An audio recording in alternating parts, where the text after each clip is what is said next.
¿Cómo están? Buenas noches. Estamos en vivo, 3 minutos de las 21, 15 grados la temperatura en estos momentos en Ciudad Capital. Hacemos seguimiento al tema que habíamos presentado la semana pasada, un caso terrible de deforestación en la localidad de Nueva Esperanza, departamento de Canindeyú. Esto generó la intervención al día siguiente de la denuncia periodística que hicimos acá, generó la intervención del Ministerio Público, la Fiscalía del Ambiente.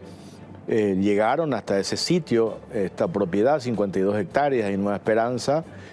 Solicitaron toda la documentación, según nos había explicado el fiscal que tomó intervención, y están haciendo las investigaciones correspondientes para determinar grado de responsabilidad. Por esto que a simple vista se ve que es un impacto agresivo que realizaron en esa zona, Nueva Esperanza, 52 hectáreas de bosque.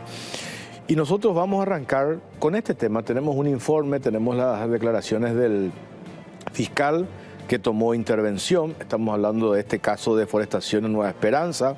Arrasan un bosque regenerado en Canindeyú para un lotamiento inmobiliario. Estamos viendo en las imágenes.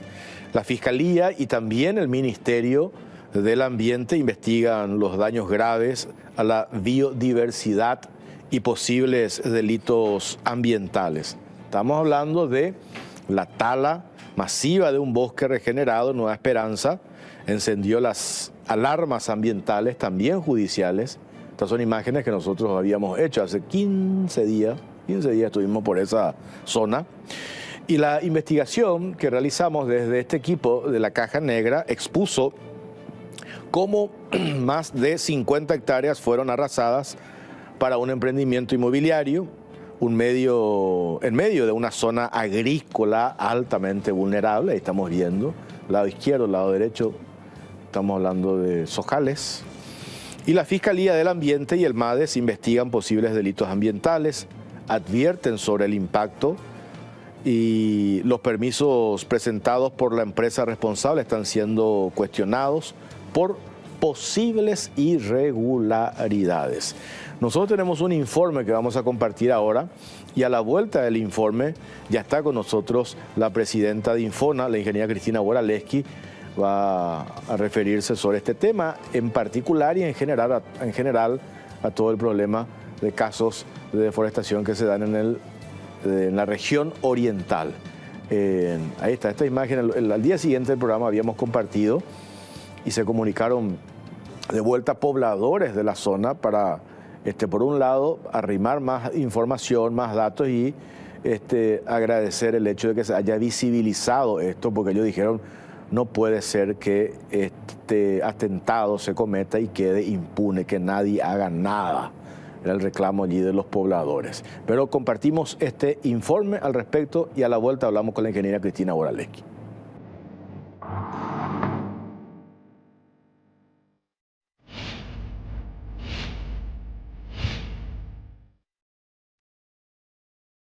Investigan deforestación severa de bosque regenerado.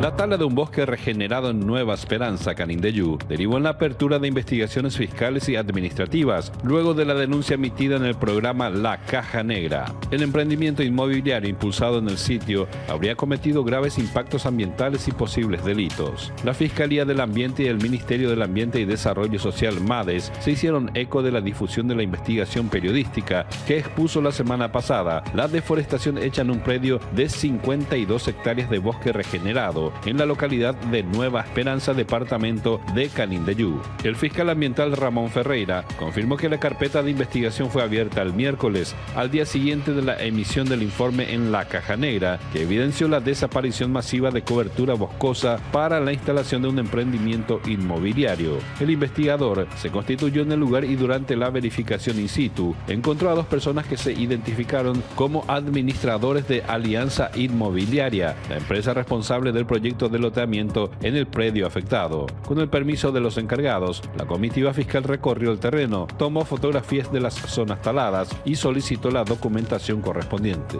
Los trabajadores presentaron copias de documentos que incluyen un supuesto permiso del MADES, autorizaciones del Infona y otros papeles relacionados con el proyecto. Sin embargo, la Fiscalía requirió las copias autenticadas de los permisos y dio como plazo esta semana para la entrega correspondiente. Con el permiso de ellos hemos recorrido el lugar, quitando fotografías, y también nos presentaron algunos documentos, algunas copias, y algunos mencionaron algunos documentos que ellos tenían en la oficina. Entonces nosotros le dimos un tiempo hasta la próxima semana para que puedan presentar todos los documentos, ya sea de permiso del MADES, también presentaron documentos de Infona. Según la versión proporcionada al fiscal por los representantes de Alianza Inmobiliaria, de las 50 hectáreas del predio, 27 hectáreas habrían sido destinadas efectivamente al loteamiento, mientras que una pequeña franja de terreno habría sido preservada como área de reserva. Esta información quedó asentada en el acta, aunque deberá ser cotejada con los documentos oficiales, según mencionó el interviniente. La comitiva fiscal aún no pudo corroborar si la licencia ambiental que exhibieron los trabajadores corresponde realmente al inmueble afectado. Además, los responsables del emprendimiento urbanístico mencionaron que están tramitando una extensión y cambio de titularidad de la licencia original, que data del año 2023. También entregaron la copia simple de un estudio de impacto ambiental. Sin embargo, por el momento la Fiscalía no puede validar su autenticidad ni su validez legal. El fiscal ambiental prevé realizar esta semana una nueva constitución en el lugar, esta vez acompañado de peritos técnicos del Ministerio Público para elaborar informes que permitan determinar la magnitud real del daño ambiental y la existencia de eventuales irregularidades o delitos. Un daño ambiental severo. Por otro lado, Darío Mandelburger, director general de Biodiversidad del MADES, confirmó que, a juzgar por las imágenes del sitio, la tala del bosque generó un fuerte impacto sobre el ecosistema local, afectando gravemente la biodiversidad de la zona, ya que a simple vista se nota un desmonte bastante fuerte y agresivo. El funcionario explicó que si bien la ley de deforestación cero contempla excepciones para desarrollos urbanísticos, hay una serie de procesos que deben cumplirse y que, en este caso, parecen haber sido ignorados o mal ejecutados. En ese sentido, detalló que el proyecto urbanístico habría dejado apenas una delgada franja de vegetación en la zona frontal del predio, mientras que el resto del terreno fue completamente talado. La falta de la reserva verde no protege adecuadamente el entorno ni cumple los requisitos ambientales. Además, Mandelburger advirtió que el desarrollo se encuentra colindante a extensas plantaciones de soja, lo cual incrementa el riesgo de exposición a agroquímicos para los futuros habitantes del loteamiento.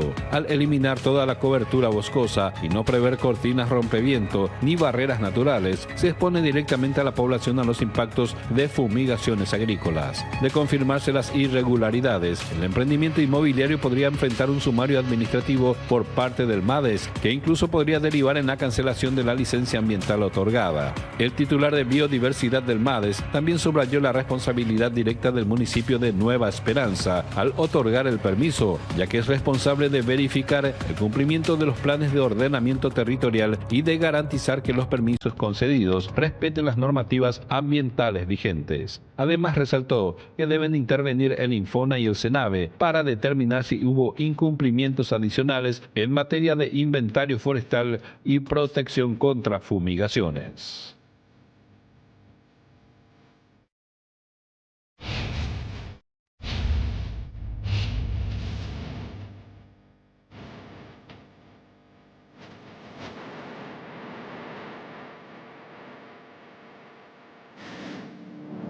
Ingeniera Cristina Boraleski, presidenta del Infona. ¿Qué tal? ¿Cómo le va? Buenas noches. Buenas noches, Jorge. Un gusto estar acá contigo. Muchísimas felicidades por tu cumpleaños. Muchas gracias. Un gusto estar acá contigo.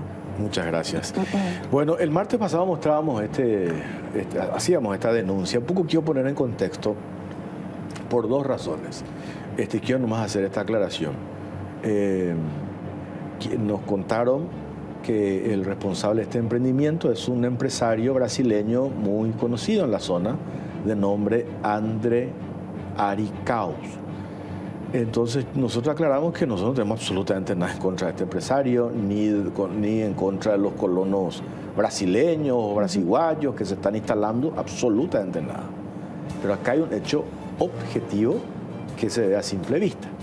Y nosotros recurrimos porque recibimos información de los pobladores de la zona y nos fuimos hasta ese lugar porque nos mostraron hoy hacemos una verificación, entramos en una de estas herramientas, en Google Maps, encontramos todas esas 52 hectáreas verdes.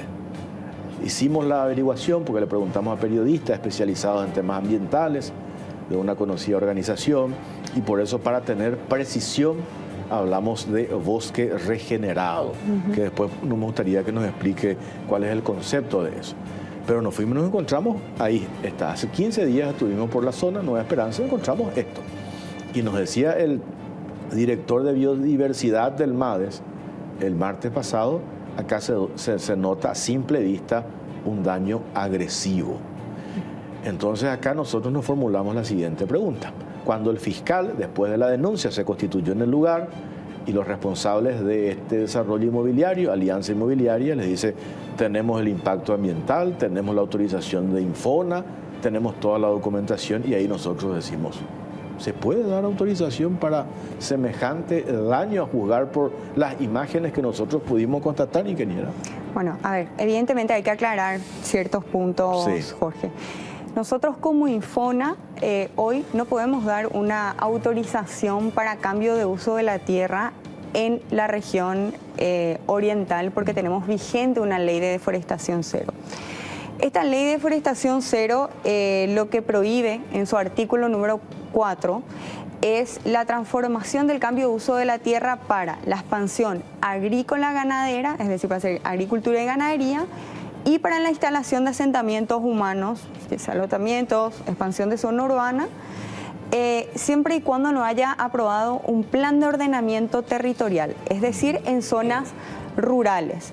Se puede hacer esto en una zona urbana, pero siempre y cuando esta área esté declarada como zona urbana en un plan de ordenamiento territorial. De igual manera, el Infona no es el que autoriza esto, es el Ministerio del Ambiente a través de una declaración de impacto ambiental, como bien lo explicó el doctor Manderburger, que también analiza un montón de otros impactos que puede llegar a generar un loteamiento.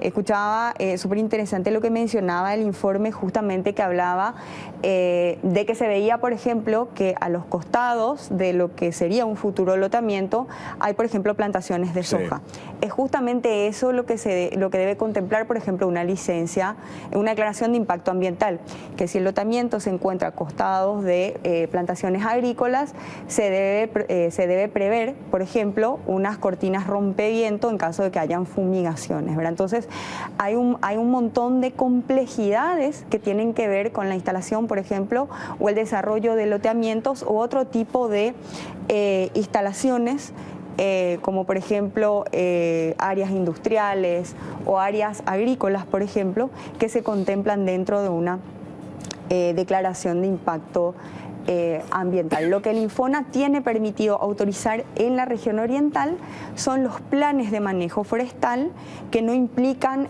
un cambio de uso de la tierra, sino que es la extracción selectiva de cierto volumen de madera sin que haya una conversión en el cambio de uso de la tierra. Es decir, el manejo sostenible de bosques, que tenemos algunas iniciativas en la región oriental.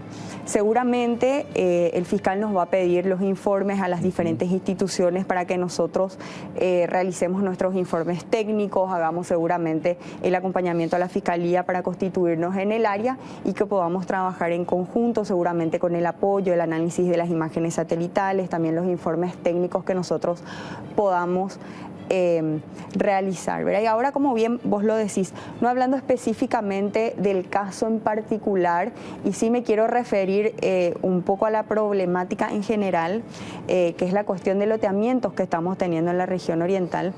Es una problemática que nosotros venimos identificando ya hace por lo menos 2 o 3 años, que es una problemática que la tenemos que abordar de manera integral.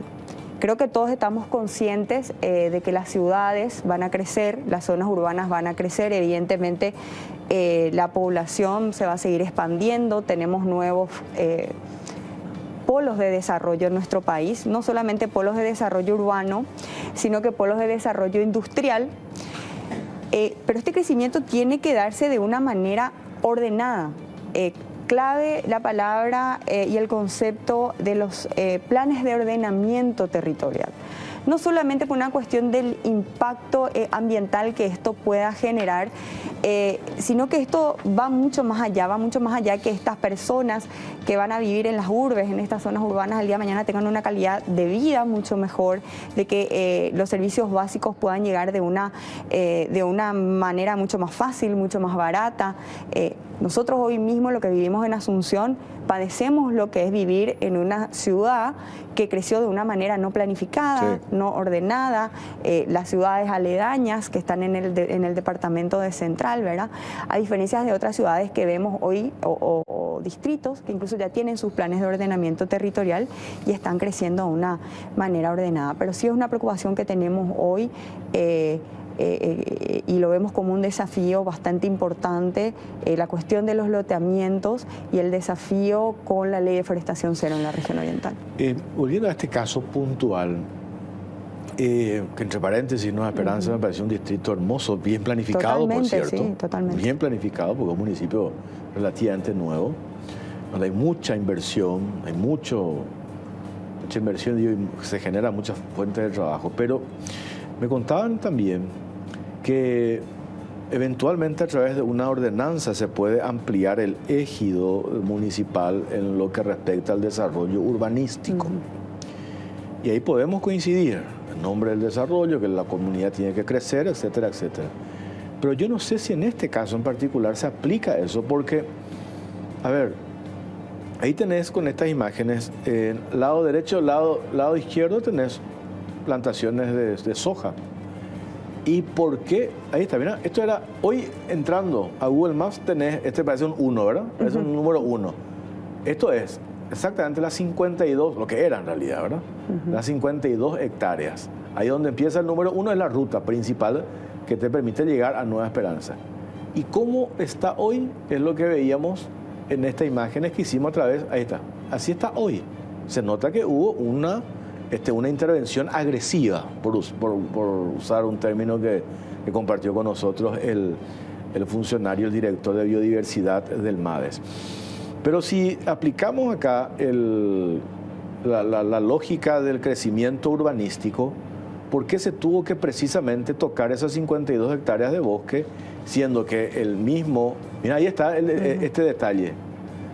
¿Cómo están ofreciendo los lotes, digamos? El lotamiento, ¿verdad? Exactamente el mismo lugar. Yo digo, si es el mismo dueño de esos ojales que están a la derecha y a la izquierda, ¿por qué no hicieron su emprendimiento inmobiliario ya allí al lado, donde no tenían que tocar un solo árbol? No digo ni 10 ni uno solo, porque ahí al lado es descampado, no hay un solo árbol. ¿Por qué hicieron justo, llevan su emprendimiento inmobiliario ahí donde tenés 52 hectáreas de bosque?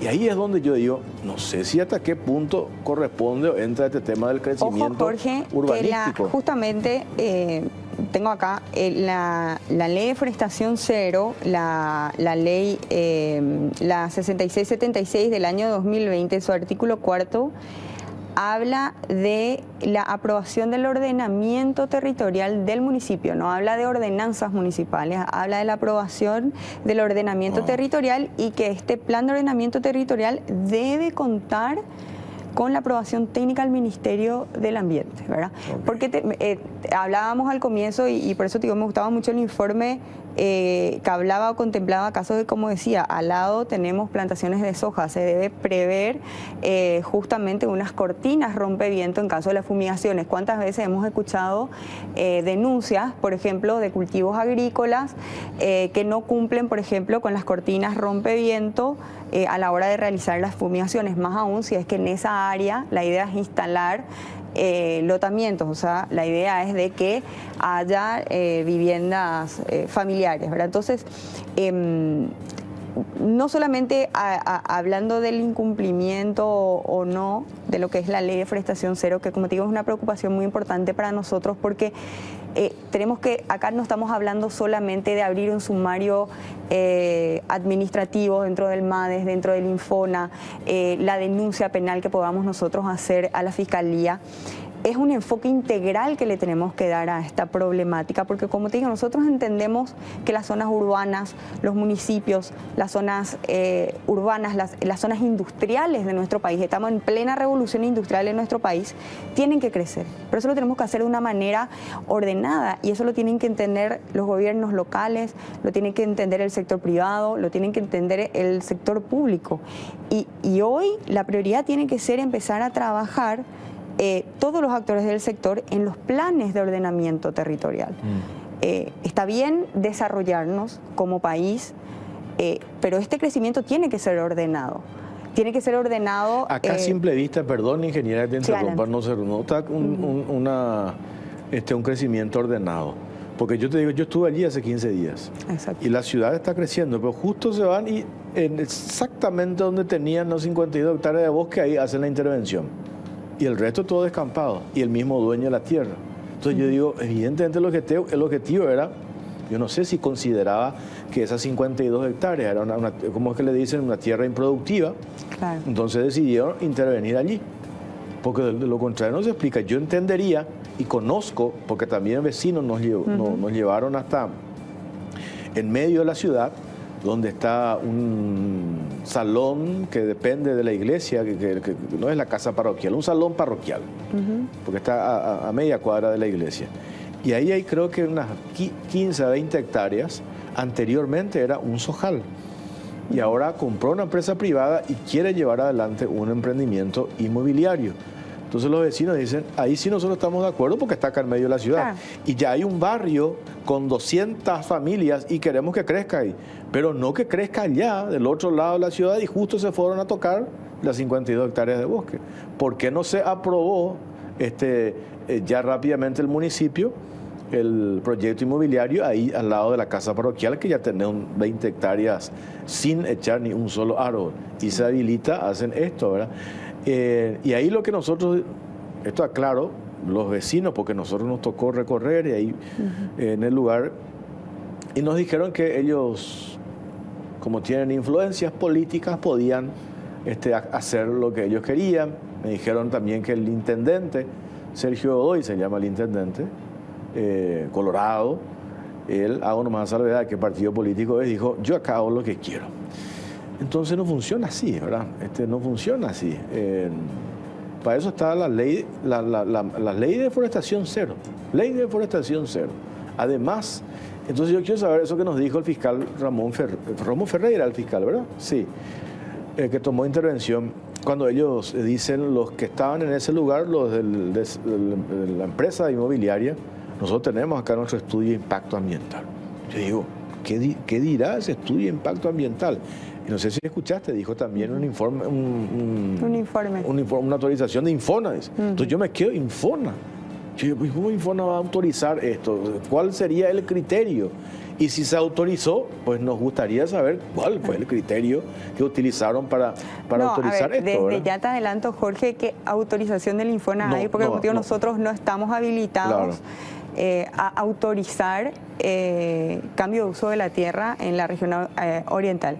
Sí estamos autorizados a autorizar, valga la redundancia, cambio de uso de la tierra en la región occidental, sí, eso sí, previa declaración de impacto ambiental en el caso del Chaco, ¿verdad? Vía un plan de uso de la tierra. Nosotros podemos hacer dictámenes técnicos de qué es lo que nosotros vemos en el momento, tal vez podemos hacer informes técnicos sobre las fiscalizaciones, de qué es lo que vemos en el momento cuando vamos a hacer las fiscalizaciones, si en el área hay o no hay bosque, pero nosotros no estamos autorizados a dar permisos para hacer cambio de uso de la tierra en la región oriental. Sí, en el Chaco, pero como te mencionaba, previa declaración de impacto ambiental y presentaciones de planes de uso de la tierra. Y algo súper importante, Jorge, que estaba mencionando vos, justamente los planes de ordenamiento territorial y el proceso de construcción de los planes de ordenamiento territorial implican la participación de la ciudadanía, implican la participación de los pobladores del distrito, en donde ellos justamente deberían de tener una participación activa de justamente mencionar eso, ¿verdad? Porque lo que buscan los planes de ordenamiento territorial territorial también, es poder identificar cuáles son esos lugares, cuáles son las áreas prioritarias de conservación, de recursos importantes para la biodiversidad, para la flora, para la fauna, cuáles son esos lugares importantes para la conservación de recursos culturales, incluso para la comunidad. Casos que podemos ver, por ejemplo, y te digo, porque me toca de muy de cerca de las Colonias Unidas, por ejemplo, en donde las comunidades, por ejemplo, decidieron preservar ciertas casonas, ciertos lugares que los convirtieron en museos, porque eran como museos del inmigrante o que tenían un valor muy importante para las familias de la zona, porque fueron las primeras casas construidas por las primeras familias que colonizaron el lugar. Entonces, de hecho, que los pobladores de los distritos tienen que tener una participación muy activa dentro de los planes de ordenamiento territorial. Ellos no tienen que ser, no tenemos que ser espectadores de la construcción de ese plan de ordenamiento territorial, y tienen que ser participantes activos de la construcción, y sus voces tienen que ser escuchadas dentro de ese plan, dentro de la construcción de ese plan de ordenamiento territorial. Me contaban también otros casos, invocando el tema del desarrollo urbanístico, un caso concreto, Upacaraí, que es un municipio que el departamento de Cordillera. Cordillera, que está en crecimiento. Pero ahora, cuando ampliaron su cobertura de urbanística, incluyeron o llegaron hasta el lado de Upacaraí. Y cuando me mostraban el otro día, cuando llegan al lado de Upacaraí, estamos hablando de que están o van a hacer una intervención importante que llega y arrasa hasta los humedales del lago. Y entonces ahí entramos en una controversia. Tenemos la ley de forestación cero, tenemos la cuestión ambiental, pero del otro lado tenemos una presión también, la necesidad del municipio. Dice, vienen los inversionistas, necesitamos recaudar, el municipio necesita crecer, está contemplado en las prerrogativas de la ley hacer esta ampliación del ejido municipal en lo que respecta al desarrollo urbanístico. Y ahí digo, ahí parece que nos empantanamos. Y ojo que tenemos otra ley cuando hablamos de cauces hídricos, que tenemos la 4241, que es la ley que habla del restablecimiento de los bosques protectores de cauces hídricos, que es clave para mantener el caudal principalmente de nuestros bosques, de nuestros cauces hídricos, y proteger de la erosión también, ¿verdad? Que es clave, y tenemos casos emblemáticos como los decís vos. Hace poco teníamos una discusión ahí con el equipo del Infona, porque estábamos revisando justamente unos casos en San Bernardino que teníamos justamente en el lago de Upacaraí, ¿verdad? Entonces, pero son cuestiones, como te digo, a ver, son desafíos que los tenemos que conversar, que tal vez son conversaciones un poco incómodas, pero que las tenemos que ver. Y como vos decís, a ver, nosotros entendemos que hay un desarrollo, hay un crecimiento urbano que se tiene que dar, pero lo tenemos que hacer de una manera ordenada, porque al fin y al cabo ese crecimiento ordenado, ese plan de ordenamiento territorial, lo que busca es un desarrollo sostenible. El desarrollo sostenible lo que implica es, al fin y al cabo, que los ciudadanos, que los habitantes de un distrito tengan una mejor calidad de vida, que el día de mañana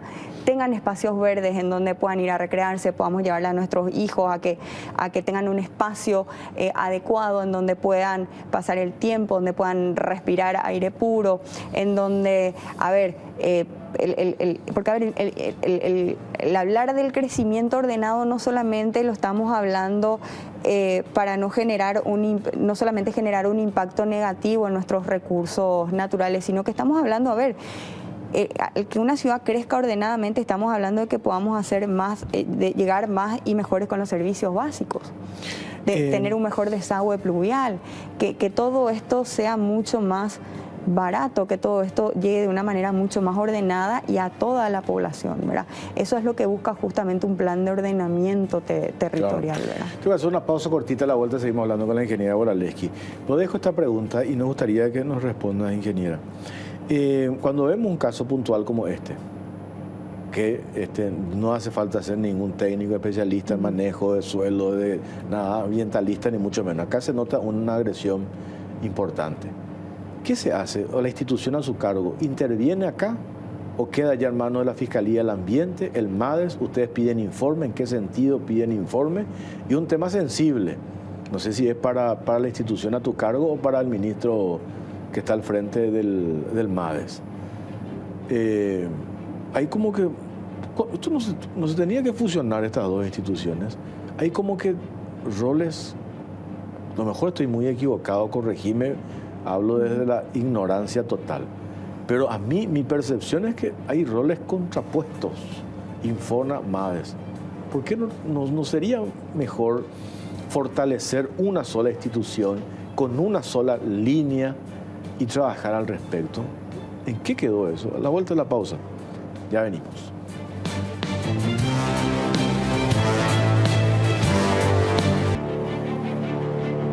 Bueno Bank vino a reescribir la forma en que se vienen haciendo las cosas. Un banco que no te suma complicaciones, sino más beneficios, atendiéndote las 24 horas, los 7 días de la semana, de manera presencial y digital. Pensamos distinto porque en Bueno Bank lo único que importa es que el grande seas vos. Grande es el que hace todo lo que quiere desde la app. Bueno Bank, el banco paraguayo de todos. Y explotamos todo en Bristol. Vení a aprovechar el Black Friday en Bristol, hasta 50% de descuento. Celulares, televisores, heladeras, motocicletas y mucho más, con los mejores precios del país y además sin entrega inicial más envío gratis. Llámanos al 519-4000, escribinos al WhatsApp 0991-670-000 o acércate a cualquiera de nuestras más de 90 sucursales en todo el país. Bristol, la mejor casa de electrodomésticos del país. Ingeniero, en un caso puntual como este, ¿qué hace el Infona? Bueno, Jorge, en el caso del Infona, nosotros estuvimos monitoreando justo, y te agradezco porque el equipo de producción ya se comunicó conmigo la semana pasada. De hecho, venimos ya monitoreando la propiedad y de hecho probablemente la Fiscalía se va a poner en contacto con nosotros y vamos probablemente a actuar en conjunto en este caso.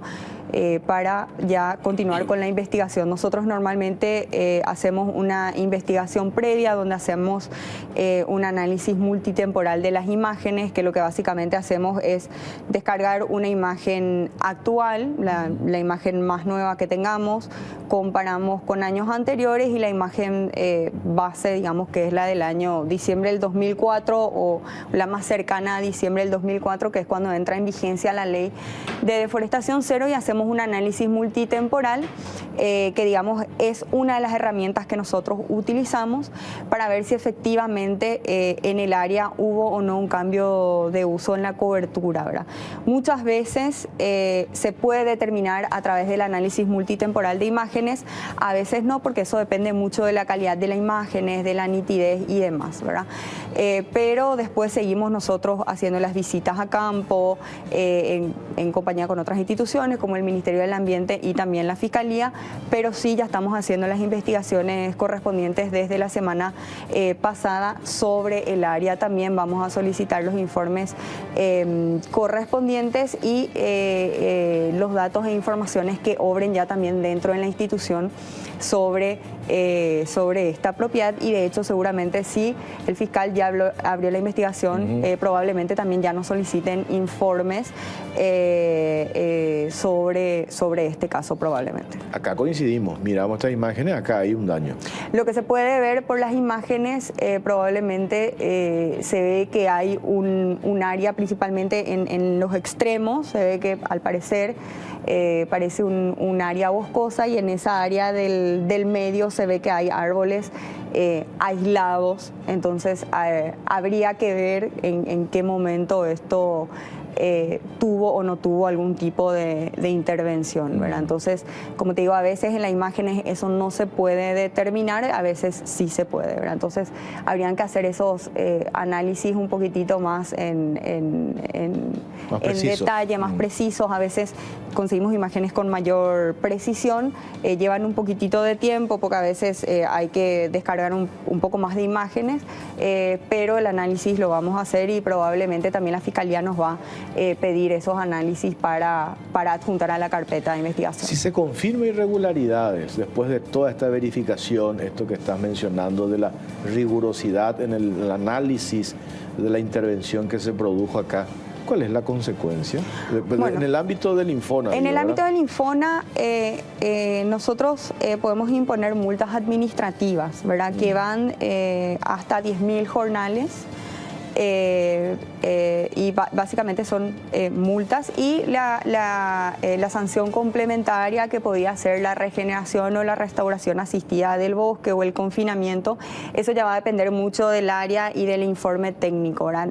En muchos casos, principalmente en el Chaco, lo que se solicita es un confinamiento porque por el tipo del bosque del Chaco, el bosque del Chaco tiene un poder de cierre muy importante, entonces con el mero confinamiento el bosque puede regenerar. Ahora en la región oriental, sí en algunas zonas tiene que ser una restauración asistida, con plantaciones, con un equipo técnico ahí detrás para que el área pueda volver a restaurarse, ¿verdad?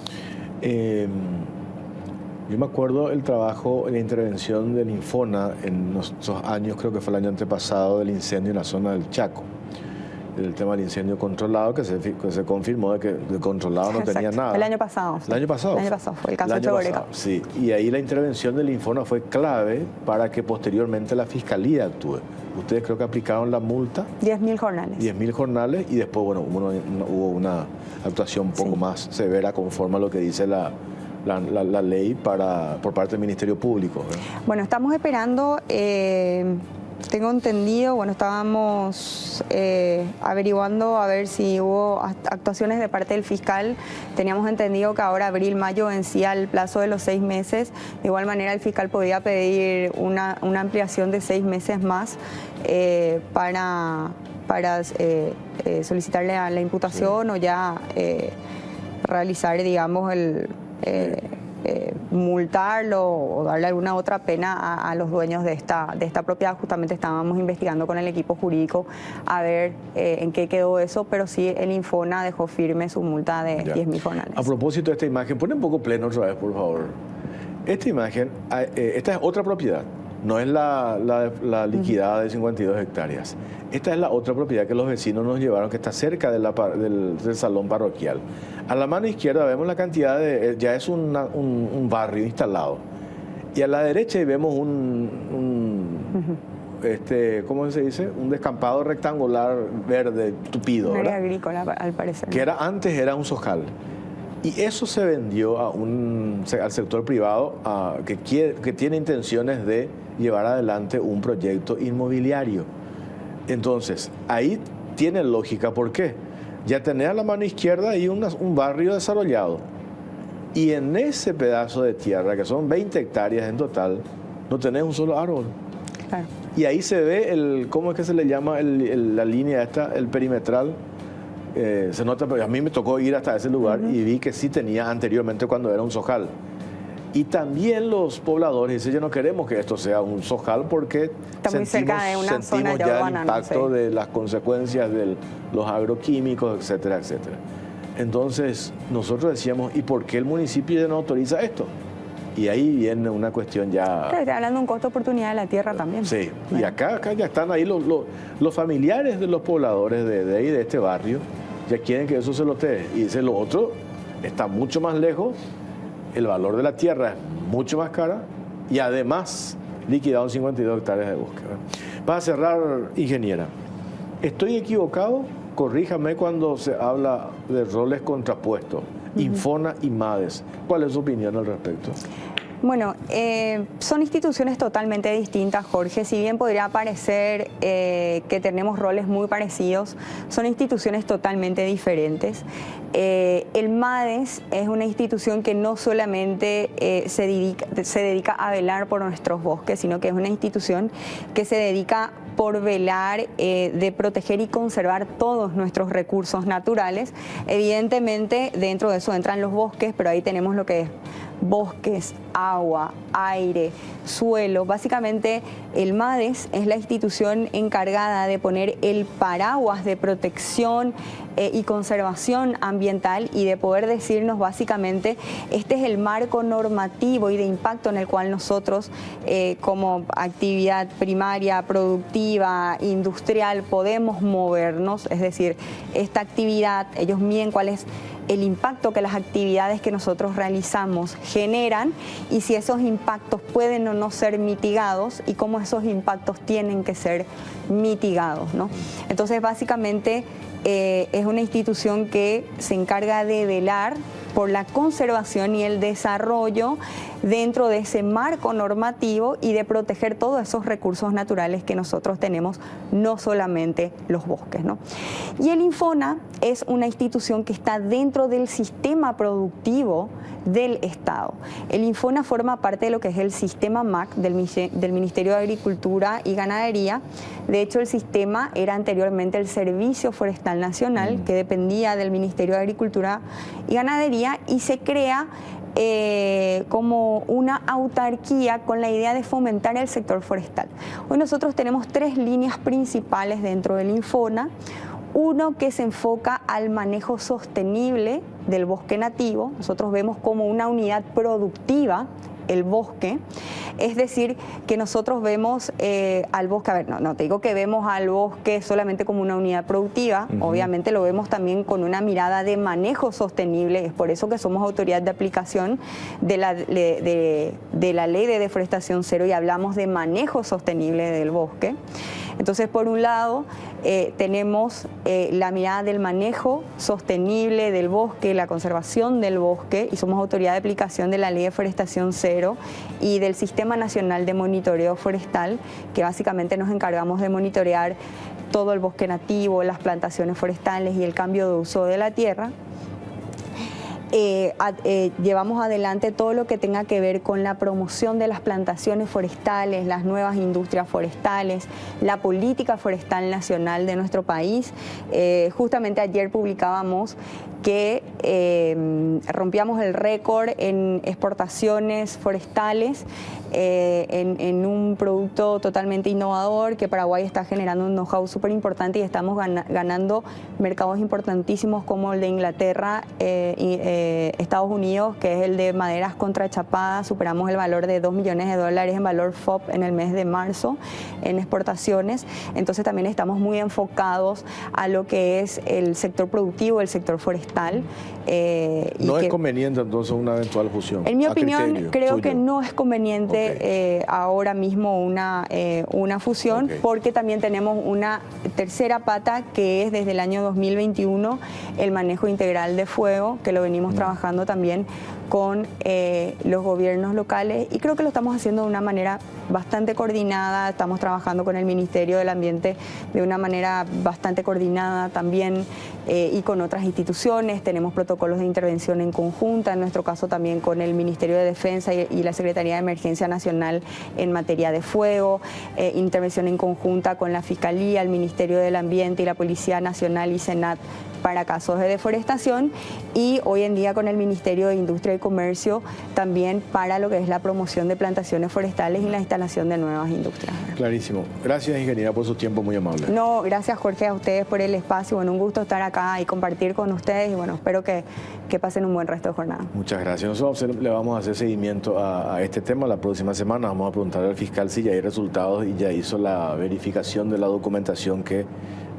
la empresa se encargó de facilitarle al fiscal interviniente. Hacemos una pausa, ya venimos.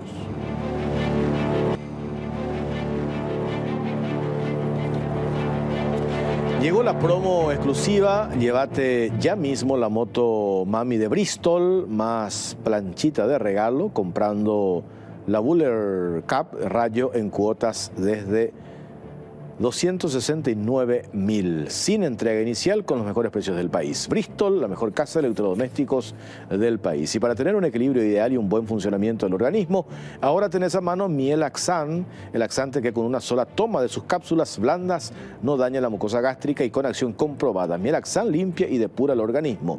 Para tener un cuerpo saludable, Comenzá con tu interior. Mielaxan, el laxante que funciona y el equilibrio volverá a tu cuerpo. Es de Laboratorios Galeno, de venta libre en farmacias. Y también Broncogalén Jarabe alivia todos los síntomas de la tos. Broncogalén es también fluidificante y expectorante. Eso es Broncogalén Jarabe. Todo lo natural en un solo producto y un solo producto para toda la familia. Además, no tiene azúcar. Atendé bien. Amba, eucalipto, miel y limón. Ore, copa y té. Y no te olvides de la presentación cómoda y práctica de Broncogalén Spray con la misma fórmula y con sabor a miel. Broncogalén Spray te soluciona las situaciones incómodas porque lo puedes sacar y usar en donde sea. Broncogalén Paraguayité Ja Naturalete. Tema: compra de máquinas de votación, Tribunal Superior de Justicia Electoral. Le hacemos el seguimiento a este tema. Tenemos este informe.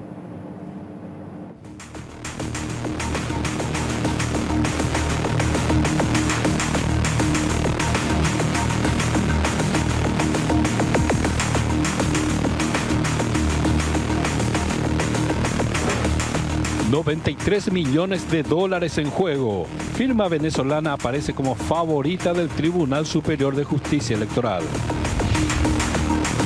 La licitación del Tribunal Superior de Justicia Electoral para la compra de 28.000 máquinas de votación con un precio de referencia de $93 millones genera serias sospechas de direccionamiento. Diversos aspectos del pliego de bases y condiciones parecerían estar diseñados para favorecer a Smartmatic, una empresa venezolana con un largo historial de denuncias y vínculos con el régimen chavista. De acuerdo con el pliego de bases y condiciones, el Tribunal Superior de Justicia Electoral exige que todos los miembros del consorcio oferente tengan una antigüedad mínima de 5 años, un requisito que excluye a nuevas empresas paraguayas surgidas a partir de las elecciones del 2021, muchas de las cuales ya proveyeron exitosamente servicios de máquinas de votación, certificados incluso por la propia justicia electoral. Además, en este proceso licitatorio existe una contradicción llamativa en el pliego. Mientras el punto 2 exige experiencia en provisión de dispositivos electrónicos, el punto 5 exige experiencia en venta, una diferencia que parece haber sido incorporada para limitar aún más la competencia. Esto teniendo en cuenta que en procesos de compra de tecnología electoral, lo relevante es la capacidad de fabricación, provisión, soporte y asistencia técnica, no necesariamente la modalidad de venta.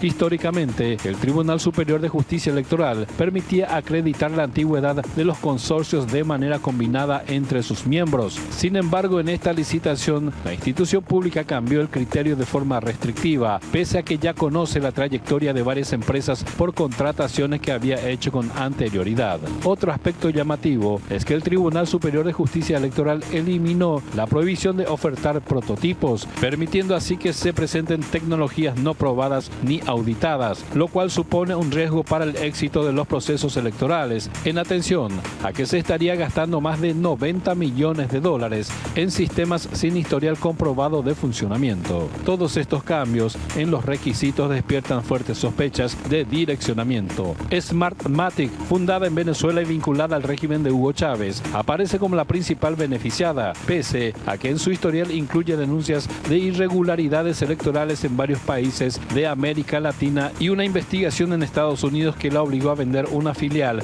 por presunta influencia extranjera. En agosto del 2024, Roger Piñate, fundador de Smartmatic, fue acusado por el Departamento de Justicia de Estados Unidos de delitos de corrupción vinculados a procesos electorales en Filipinas. A esto se suma que Daniel Sauca, empresario vinculado a Smartmatic y representante de la firma Excelsis en Paraguay, aparece en redes sociales como consultor de la empresa venezolana, mencionando explícitamente su participación en las elecciones de Venezuela. Con estos antecedentes, el diseño del pliego, los requisitos restrictivos y la eliminación de garantías básicas como la prohibición de prototipos, el proceso licitatorio del Tribunal Superior de Justicia Electoral no solo genera dudas sobre su transparencia, sino que pone en riesgo la credibilidad de futuros procesos electorales en nuestro país.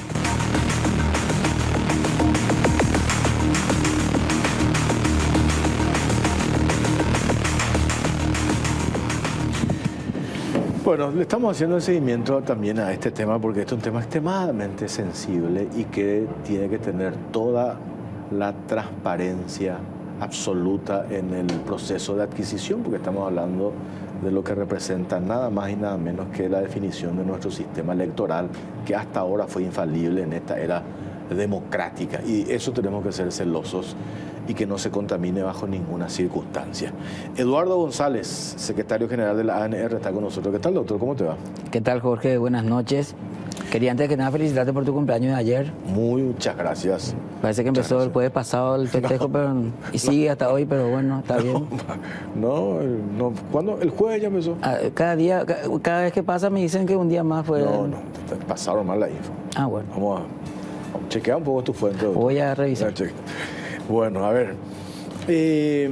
Esto que decía al inicio, ¿cómo están observando ustedes este proceso de adquisición de las máquinas de votación, doctor? Yo quiero retroceder un poquito, ¿verdad? Porque uno ve los montos, ve una licitación de 92 millones de dólares y realmente, o 93, ¿verdad? Se asusta uno, ¿verdad? Pero vamos a recordar que, y es lo que yo suelo criticar, porque inclusive veía tapas de algunos periódicos que se asustaban de este monto. Pero vamos a tener en cuenta que cómo se llegó a esto, ¿verdad? ¿Por qué llegamos a la máquina de votación? Y se llega por una posición que tuvo la oposición en el Paraguay y también algunos medios que constantemente desacreditaban el trabajo político electoral de la ANR, decía que las listas sábana éramos la ventaja del Partido Colorado. Entonces, una sesión maratónica, una tarde se trató en diputados y a la noche en senadores, o fue al contrario, senadores, pues en diputados, y se aprueba una ley que arrojaba la posibilidad de las listas desbloqueadas en cargos plurinominales. En ese momento inclusive se agregó el tema de máquina de votación en el proyecto de lo que salió del Senado, fue modificado en diputados para agregarlo porque no se puede hacer unas elecciones, yo estoy totalmente seguro que no se puede hacer esto sin una máquina de votación. Y esa posición de la oposición, de que siempre dictar leyes o promover leyes en contra de y no a favor de, crea perjuicio en varias aristas. Yo ya he visto en varios temas y siempre lo sostengo. Y este es un ejemplo. Y el primer ejercicio de la elección, donde pasamos por esto, entre el 2020-21, el 22-23, el costo de esas elecciones con máquinas alquiladas para 2 procesos electorales nos costó casi 55 o 56 millones de dólares. Entonces entiendo que eso fue lo que analizó el TSJE para llegar a una posición de ver cómo trabajar esto. Esta es una licitación, por lo que nos manifestaron a nosotros, en este proceso es de 93 millones de dólares para adquirir las máquinas de votación, porque eso era el tema de alquilar o comprar. Eso nos va a permitir un ahorro importante. Sí, un ahorro porque esto podría utilizarse para 8 procesos electorales. Entonces, eso creo que es la expectativa que se tiene y bueno, es lo que nos lleva la forma de planteamiento de la oposición, porque finalmente ellos fueron los que plantearon y con medios de comunicación que hoy sacan tapas cuestionando el monto, pero se olvidan quiénes fueron los que generaron toda esta situación, ¿verdad? Que dentro de todo, nosotros, y bien yendo al fondo, nosotros estamos analizando y siguiendo, porque lo que queremos desde el partido, porque yo estoy como apoderado del partido, uno de los apoderados generales, es hacer un seguimiento exhaustivo y que se haga con la mayor transparencia posible. Nosotros ya hemos pasado por esto, pero me acuerdo cuando en la primera licitación para el 2021, para la elección del 2020, que se prorroga posteriormente para el 2021 por el tema de la pandemia, también había muchas aristas, muchas cuestiones que se decían, las máquinas fueron adquiridas, pasamos por algunas situaciones, inclusive fue el incendio de la justicia electoral para el 2023 y cómo se superó eso, disminuir la cantidad de mesas porque no teníamos todas las máquinas y fueron procesos que nosotros fuimos llevando adelante y así entendiendo, pero debo destacar que hasta ahora espero que esto se siga manejando de esta manera porque nadie puede dudar hasta hoy día y a pesar de haber pasado por varios hombres de la credibilidad hasta ahora del TSJE. Yo creo que el Tribunal Superior de Justicia Electoral en toda esta época de la democracia en nuestro país se ha comportado a la altura de las circunstancias, ¿verdad? Inclusive con amenazas, porque a mí me constan que inclusive en la última elección, y no el embajador que vos sabés, pero otro embajador amenazaba que si la victoria del partido era muy exigua, entonces no se iba a reconocer internacionalmente la victoria del partido. O sea, hemos superado varias batallas ya y nosotros nos estamos preparando y queremos la mayor transparencia de esto, porque acá realmente es para esto es lo que pone en juego la democracia, porque acá vamos a elegir a nuestra autoridad de esta manera y esto no puede tener ningún tipo de dudas, porque justamente lo que nosotros queremos es proteger eso, porque así se le da la legitimidad al proceso electoral y la legitimidad en la elección de las nuevas autoridades, que después, posteriormente lo tienen que hacer su legitimidad en el ejercicio, pero tenemos que pasar por este primer escollo. Pero y me encanta que hayas hecho toda esa cronología de cómo nace todo esto y de dónde viene, ¿verdad? Principales referentes de la oposición con el tema de las listas desbloqueadas para mejorar la representación parlamentaria, porque así como está, beneficia al Partido Colorado. Se aprobó la ley, se recurrió, se implementó el voto preferencial y al final otra vez no les gusta, ahora quieren ir otra vez hacia atrás. ¿Dónde está? Y yo noto que hay una preocupación y que hay que estar atentos, es que me da la sensación de que ese mismo sector no está encontrando la fórmula de la conquista del poder por los medios transparentes y legítimos. Entonces ya pusieron en duda, o pretendieron por lo menos algunos actores, que después otros se subieron al carro cuando no ganaron las elecciones y tuvieron una de sus peores derrotas electorales, el caso de Alegre, Efraín Alegre, pero que quieran erosionar o que quieran arrancar una campaña de destrucción a la credibilidad de una institución que, así como bien lo dijiste, en toda esta era democrática ha demostrado su solvencia. Es más, fuimos admirados internacionalmente y con la pretensión de herramientas que utilizamos acá, como el TREP, se quiso copiar, ¿verdad? Por la confiabilidad, por la eficiencia, etcétera, etcétera. Ese es un capital demasiado grande que tenemos, que tiene nuestro país, que tiene nuestra democracia. Y hoy yo percibo que hay sectores que quieren buscar la manera de erosionar eso, acompañado también por algunos medios de comunicación que hacen referencia, ¿verdad? Entonces, por eso digo yo que este proceso, ustedes también, doctor, tienen que ser celosos, observadores, de que no exista ni la más mínima duda acerca de la transparencia del proceso. Pero existe la más mínima duda y sabes toda la avalancha que va a venir de los mismos actores que quieren erosionar a esa institución, de esos medios de comunicación que quieren liquidar a esa institución, van a venir con todo. Por eso es que hay que, hace un par de programas acá lo tuvimos al presidente de la Justicia Electoral, al doctor Jaime Bestar, y también hablamos en esta misma línea, ¿verdad? Pero donde a mí me genera duda que lo que a mí me pasaron en detalle, lo que compartíamos en el informe, hay así algunas cuestiones que a mí hasta ahora no me cierran, ¿verdad?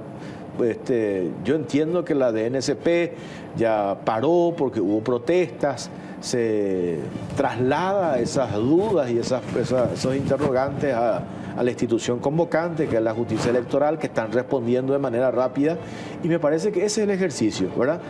Responder todo, y una duda que aparezca en un artículo del pliego básico de condiciones, tienen que levantar, o si no, vamos a...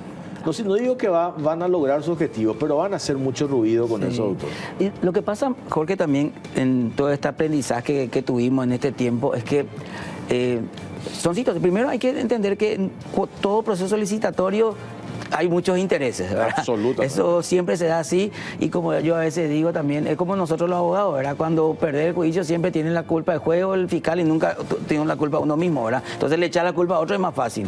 Lo segundo es que para este tipo de procesos realmente, o este tipo de máquinas que se veritan, no hay muchas, otra dificultad que tenemos es que no hay muchas empresas que se dedican a esto, ¿verdad? No eso también hace que se limite un poco. Por ahí en el mundo, ¿verdad? Porque los sistemas electorales son diferentes en cada país, inclusive en Argentina tienen distintos sistemas electorales, ¿verdad?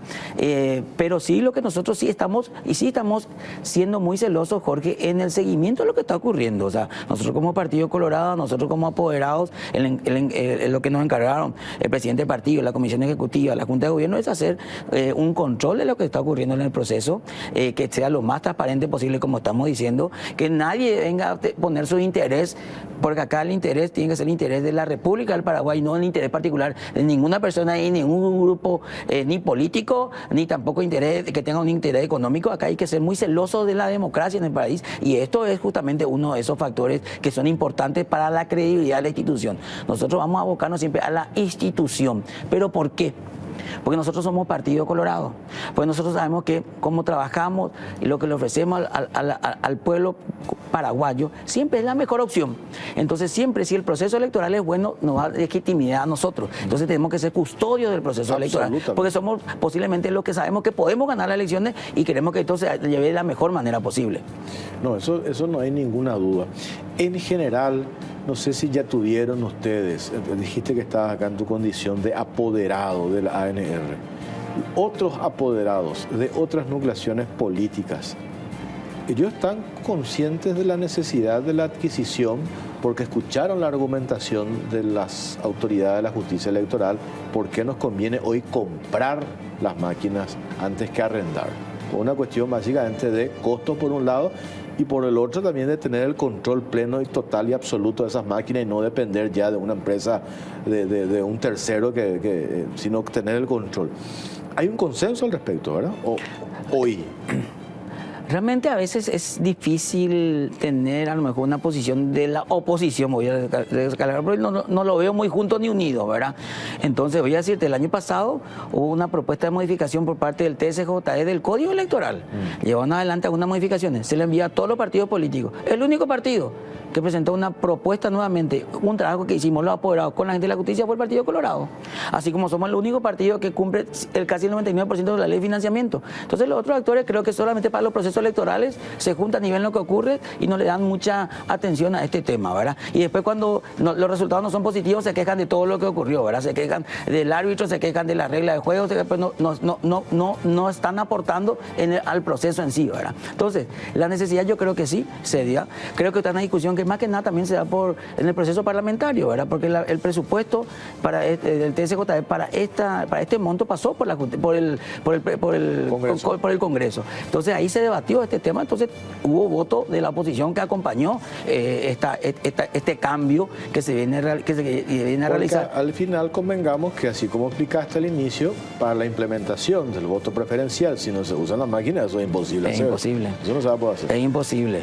Se reconoce que sí necesitamos usar las máquinas. Ahora, determinar... ¿Te puedo sumar una cuestión ahí? El domingo creo que hubieron elecciones en el Club Sajonia. Sí. Ahí ya fue por listas bloqueadas. Votaron 7.000 personas. Creo que el proceso terminó a las 2 de la mañana. O sea, mira la cantidad de personas que votaron y a qué hora terminaron toda la realización del proceso electoral en sí, con la firma de acta. Ahora me dijo una persona que estuvo asistiendo. O sea, imagínate lo que sería 5 millones, yo creo que para el 2028, vamos a llegar, hoy el cierre del RCP del 2024 fueron 5.200.000 paraguayos.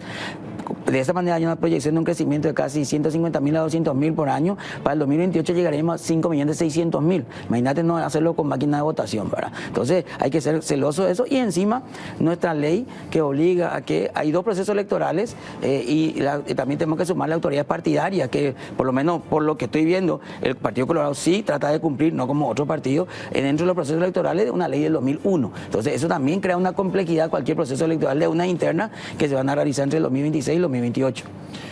Amor, nomás que me acuerdo, a propósito de la pretensión de erosionar a la institución, ahí tenés esa discusión sobre el tema del uso del padrón que se había dado. Sí. Y que le trataban a ustedes de autoritario, de que se creen dueños del padrón nacional, etcétera, etcétera. Digo, permanentemente como que van encontrando así algunos puntos que ellos consideran débiles y cabalgan sobre ello, ¿verdad? Con el acompañamiento de un sector importante, la prensa también, ¿verdad? Y yo creo, Jorge, que eso se dio también, y eso te decía porque tratamos nosotros de ir, porque hay un proyecto que está en discusión, justamente hay algo que te envié, ¿verdad?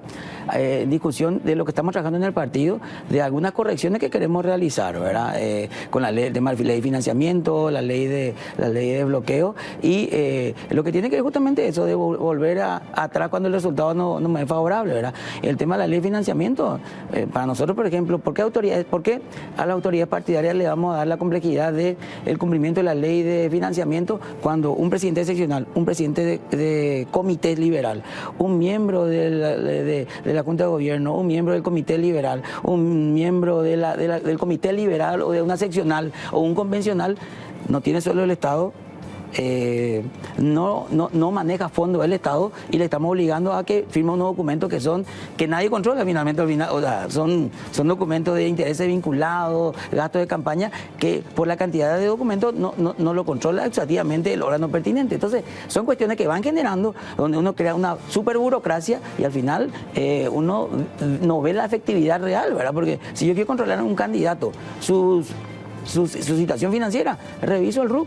O sea, voy a la DENIP hoy, veo qué declara, qué no declara, su forma de vivir, y yo voy a ir teniendo cómo realmente, cuál es su situación financiera, ¿verdad? Entonces, son cuestiones que hay que analizar. La necesidad de modificar la ley de financiamiento político, ¿dónde se evidenció? Me parece, hace un par de meses, con el tema de los chats de Lalo. Ahí se evidenció. Sí. Acá, ahí donde está sentado, doctor, estuvo tu colega Wildo Almirón. Yo fui apoderado de la Fuerza Republicana. Esa plata que confiesa Lalo, lo de los $1 millón, oficialmente por lo menos no entró. Lo que no significa que no haya entrado. ¿Qué te hace suponer eso? Que entró en negro. ¿Y quién manejó la plata? ¿Quién controló eso? Entonces, ¿eso qué te demuestra eso? Que si bien la ley, que algunos referentes de la oposición hicieron mucho ruido para su aprobación, que estamos de acuerdo, que podemos estar de acuerdo, pero después, a la hora de la implementación, otra vez, yo no sé si ellos hacen el mismo ruido cuando aparece un caso así tan escandaloso como el caso Lalo y la plata que puso, que confiesa él. Entonces no es un chisme, escuché o alguien dijo, él mismo confiesa. Que puso un palo verde para financiar la campaña del sector político del expresidente Mario Abdo Benítez. Recuerdo, Jorge, cuando se discutía la ley de financiamiento, la modificación que se hizo para el 2019, nos convocan a nosotros, a mí me convocan para ir a mirar un poco lo que estaba pasando en diputados y a discutir con otros parlamentarios de la oposición que eran lo que proponían, una parlamentaria en especial, que nosotros le explicamos la situación y ella no entendía ni lo complejo que era la cuestión, ¿verdad? O sea, yo creo que eso, se traen proyectos, se traen modelos, se implementa, se quiere implementar y no se analiza las consecuencias, como esta, $93 millones, 56 la vez pasada, son las consecuencias de legislar de esa forma en contra de y no a favor de algo. Claro. Entonces, una pausa cortita a la vuelta, quiero compartir con la audiencia unos posteos que lanzaste en tus redes sociales y explicarnos el contexto, por favor. Correcto. Pausa, ya venimos.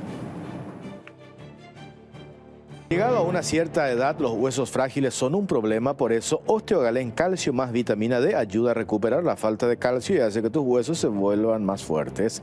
Osteogalén hace que tu vida vuelva a la normalidad, de venta libre en farmacias.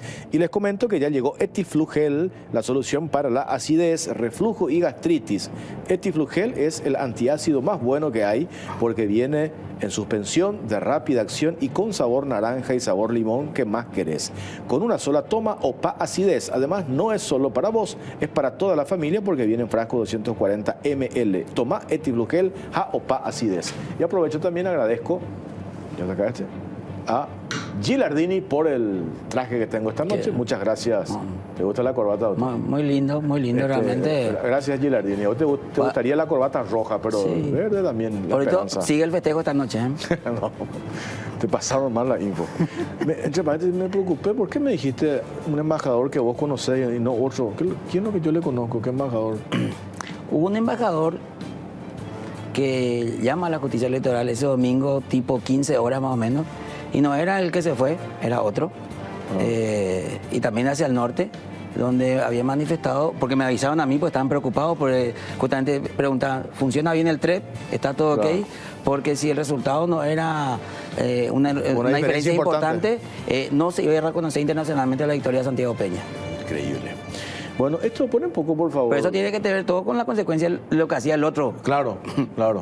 El otro embajador. Acuérdate que abiertamente operó para la alternancia. Así es. Abiertamente, de eso ya hemos hablado, ¿verdad? Pero así eso es. Ya no hay duda, me parece, ¿verdad? Sí. Hoy, pasados 2 o 3 años ya, mañana 30 de abril, ¿verdad? Uno puede agarrar y recordarse de esos eventos por los cuales uno pasó. Sí. Esto que compartiste en redes sociales, a ver, el primer posteo tuyo dice: Tribunal Superior de Justicia Electoral informó que... Informa que la miembro de la Junta y la Comisión Ejecutiva, Lilian Samaniego y Blanca Ovelar, líder de su bancada, fueron invitadas sucesivamente a las sesiones de la Comisión Ejecutiva y de la Junta de Gobierno para tratar propuestas a las leyes electorales no asistieron. Sí. Después dice, asimismo, informo que el miembro de la Junta de Gobierno y secretario político, Felipe Salomón, participó en ambas sesiones, así como Juan Carlos Petengil, también miembro de la Junta, y acompañaron con sus votos las propuestas planteadas. También acompañó Arnoldo Vims, miembro de la Junta de Gobierno. El proyecto de modificaciones de diputados cuenta con la firma de Dani Centurión, quienes entendieron realmente las propuestas. Si hubo debate en la ANR, los necios y retrógrados sabemos quiénes son.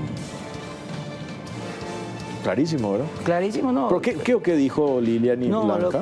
Hay una publicación de ABC donde dice que hubo una reunión... Colorados no oficialistas denuncian a Cartes ante la justicia electoral por avance autoritario en la ANR. Sí, esa publicación. Y está la foto de quienes fueron, ¿verdad? Y me llamó nomás la atención porque las personas mencionadas directamente todos tienen algún tipo de participación. O sea, las senadoras fueron invitadas en su rol de miembro de la Junta de Gobierno, Comisión Ejecutiva, líder de bancada, pues se hicieron 2 reuniones. Estas son propuestas de modificación que nosotros trabajamos desde hace tiempo también, lo que tiene que ver con las leyes electorales, lo que tiene que ver con la ley de financiamiento, porque también con la ley de financiamiento se ampliaron los plazos de campaña política en sí. Hoy son 6 meses, antes eran 4 meses y lo queríamos volver a ajustar, porque antes se pensaba que los candidatos tenían que tener su propio RUC y acá solamente el movimiento el que tiene que tener su propio RUC. Entonces eso es lo que queríamos ajustar. Otro tema que nosotros estábamos proponiendo era una modificación al Código Electoral. ¿En el qué sentido? Los cortes para los padrones o para el RCP se hacen cada final de año, cada 31 de diciembre.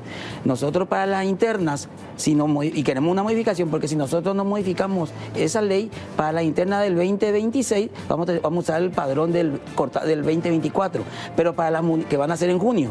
En octubre son las elecciones municipales y vamos a usar el padrón del 2025. Y hay traslado, hay candidatos que se cambien y tenemos que tener eso bien resuelto. Entonces lo que pedimos es que se haga un corte en julio para que podamos tener un padrón más ajustado a los tiempos para poder hacerlo. Y otra modificación es el tema del horario también, que nosotros estamos planteando que sea de 7 a 16 horas, porque ahora con el cambio de horario también era una cuestión. Y son leyes que se debatieron, se discutieron en la Comisión Ejecutiva, donde se le convocó a los líderes de bancada de senadores y diputados, asistieron inclusive todos ellos, y ahí menciono quienes no asistieron. Posteriormente esto fue debatido en la Junta de Gobierno, donde asistieron y también varios de ellos acompañaron con sus votos, porque todas estas modificaciones fueron planteadas en la sesión de la Junta de Gobierno, en la última, y fueron por unanimidad. Entonces extraña, porque hoy fueron algunos referentes del partido que son directamente las mencionadas y otros que sus hijos son miembros de la Junta de Gobierno, uno es secretario político, otro miembro de la Junta de Gobierno. Entonces parece que no hay sintonía ni en la propia casa.